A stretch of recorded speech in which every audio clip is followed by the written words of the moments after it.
What's good? What's good, good people of the internet, all the way across where you are and where you at. This is your host, Delano, on the FanWire Podcast. We got an interesting story that relates to a little bit of everything regarding the WNBA, the NCAA, the Washington Mystics, Kansas State, international basketball, and how it all plays together and how one individual could be changing everything. Yeah, it's a lot to digest. It's a lot. It's a lot to put into focus. All right, so we got a story for you. It goes a little something like this. So the Washington Mystics drafted an international player in the 2024 WNBA Draft named Nastja Claessens, right? Nastja Claessens was an international player, right, that was drafted at the age of 20. And by being an international player, there's a different criteria when it relates to eligibility for the WNBA Draft compared to college U.S. born players, okay? So U.S. college players have to go to college, have to do at least 3 years or be a certain age before they can enter the WNBA Draft. International players, they got a different set of rules. A lot of people don't like it. A lot of people think it's not fair, right? And it most likely will be addressed in the upcoming CBA, the Collective Bargaining Agreement. We're going to talk about that a little later. All right, so Claessens never played in the United States as a collegiate player, so she always had eligibility to play college ball, right? Remember that. All right. Additionally, a lot of people don't know that international players are automatically entered into the draft when they're available, right? Or eligible. Let me say that.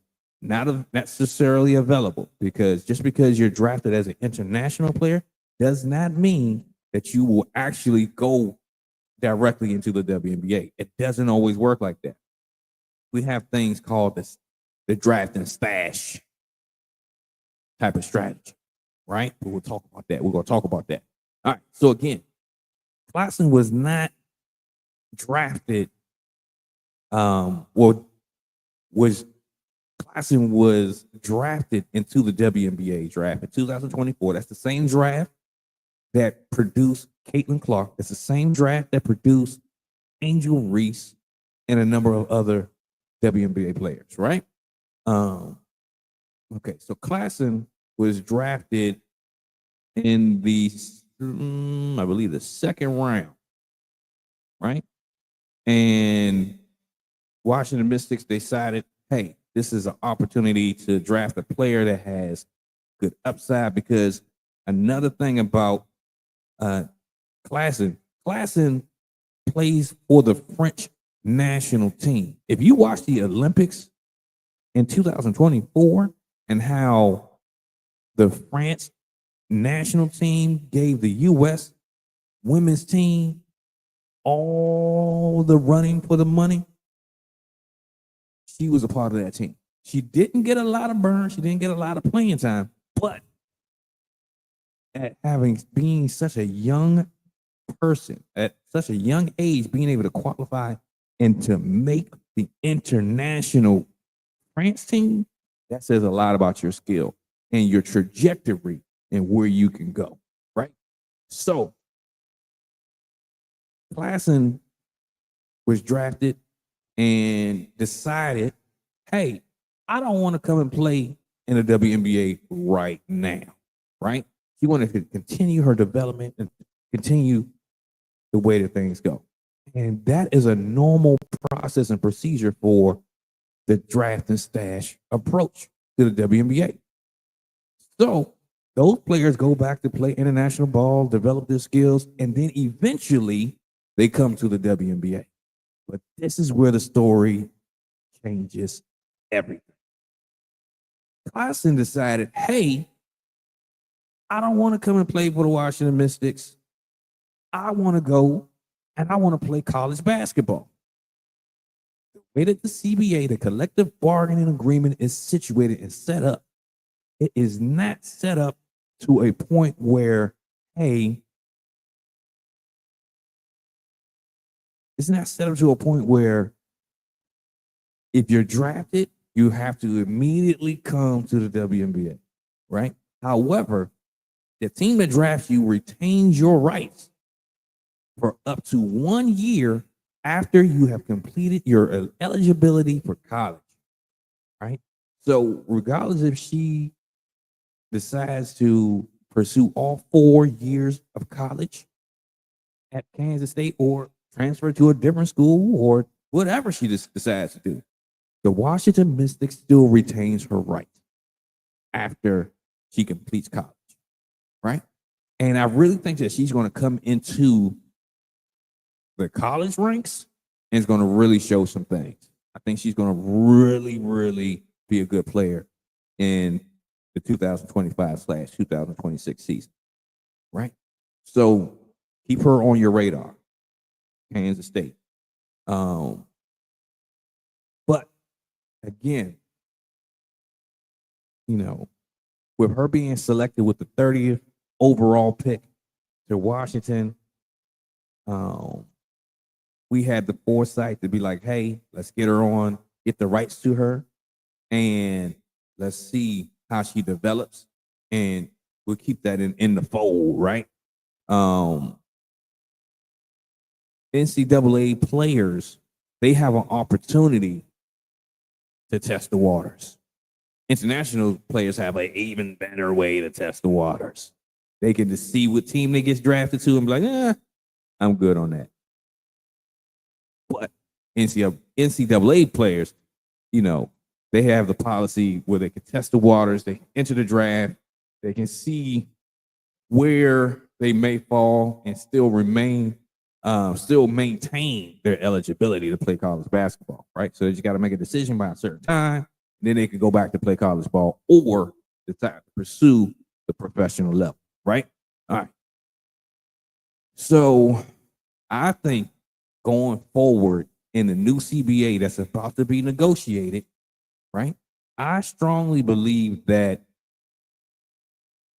Claessens is going to lead to a change in this rule because it's not fair for U.S. players have to go to college and play X amount of years and have to be a certain age before they're eligible to enter the WNBA, right? That limits their opportunity to become a professional, right? Because you have some players that are just so good, like a Juju Watkins, like a Caitlin Clark was, Paige Buckers, that you're like, hey, I think that I'm done with college basketball. I've done as much as I can do, right? But when it comes to international players, hey, you can just come on over at any age, right? And I think that that's not a fair way to do things.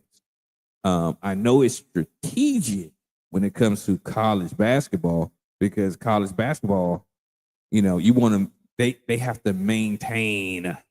They want to maintain college basketball. So that means the longer a player plays in college, that means that there's more money to be made for college, the NCAA for these schools.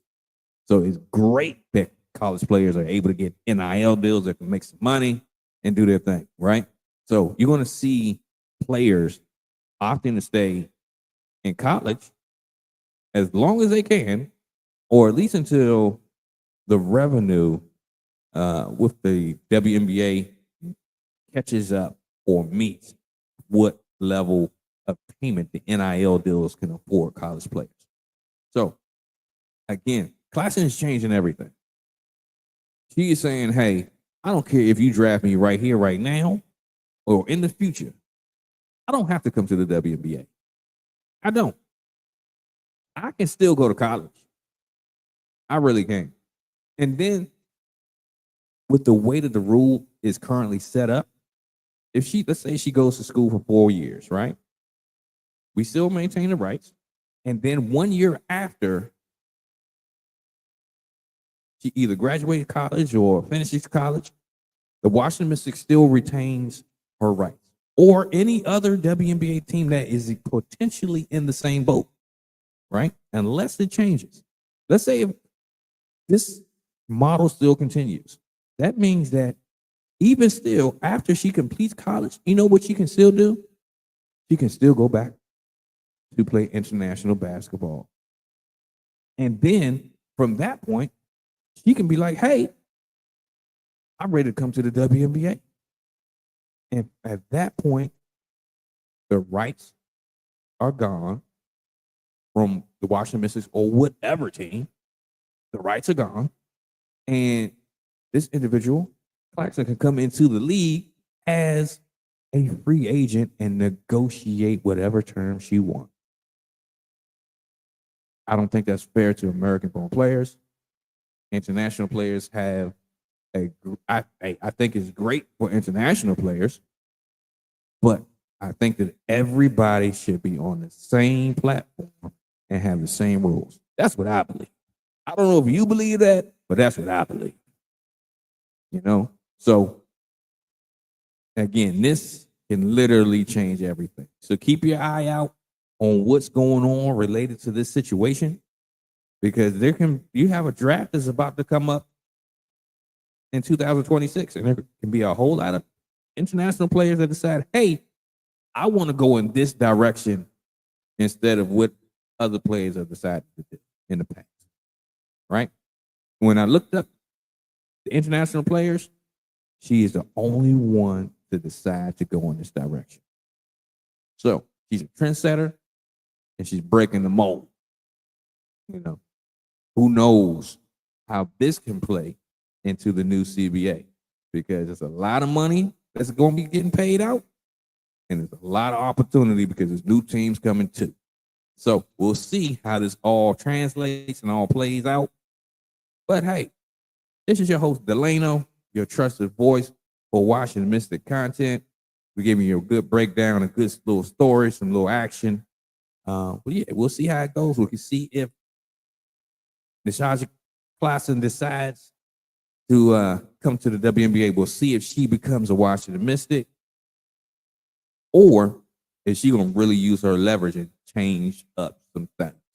All right. So this is your host, Delano, again on the FanWire Podcast. We appreciate y'all for tuning in. You know, drop in the comments and let us know what you think. Let us know what direction you think this is going to go. Is it going to shake up everything regarding the NCAA? Or is this going to be, hey,